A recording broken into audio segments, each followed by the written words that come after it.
नमस्कार, मी पंजाब डक।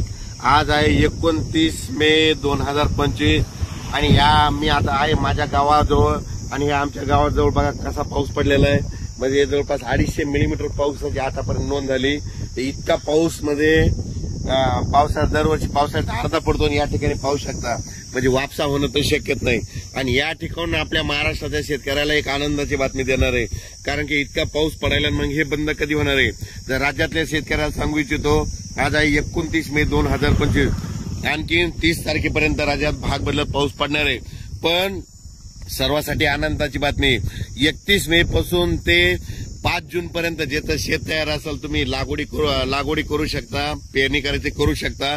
त्याच्यानंतर राज्यामध्ये 7 तारखेपासून परत राज्यात पावसाला सुरुवात होणार आहे, म्हणून हे अंदाज लागायचा। 7 जूनला परत वाढणार आहे, 8ला त्याच्यापेक्षा वाढत जाईल, 9, 10, 11 असं वाढत जाणार आहे, म्हणून हे अंदाज लक्षात घ्यायचा। ज्यांचं शेत वापसा असेल तर तुम्ही तुमचं जमिनीची ओल पाहून पेरणी करू शकता। लागवड करायची तर सरकी कापसाची लागवड असेल तर बियाणाला टोचून लावू शकता, कारण की टोचून लावल्याच्या नंतर जरी पाऊस नाही पडला तर ती सरकी उगवते, कापूस निघतो, म्हणून हे लक्षात येतात। पण राज्यात मात्र 31 मेला म्हणजे बघा तुम्ही उद्या 30 मे पासून राज्यात वारं सुटायला सुरुवात होईल। असं जोराचं वारं वाईल, म्हणजे ते वारं जवळपास 5 तारखेपर्यंत 6 तारखेपर्यंत चालणार आणि 7 तारखेला परत राज्यामध्ये ठिकठिकाणी भाग बदलत पावसाला सुरुवात होणार आहे, म्हणून हा अंदाज लक्षात येतो। सांगायचं झालं तर तो पाऊस पूर्व विदर्भ, पश्चिम विदर्भ, मराठवाडा, पश्चिम महाराष्ट्र या ठिकाणी जरा जास्त प्रमाणात आहे, म्हणून हे अंदाज लक्षात येतात। उत्तर महाराष्ट्रात देखील पाऊस राहणार आहे, म्हणून हे देखील लक्षात येतं। पण सांगायचं झालं तर म्हणजे 31 मे पासून ते कंप्लीट 6 जून पर्यंत हवामान कोरडं राहणार आहे, सूर्यदर्शन घडणार आहे, म्हणून हे देखील सर्वांना लक्षात येतं।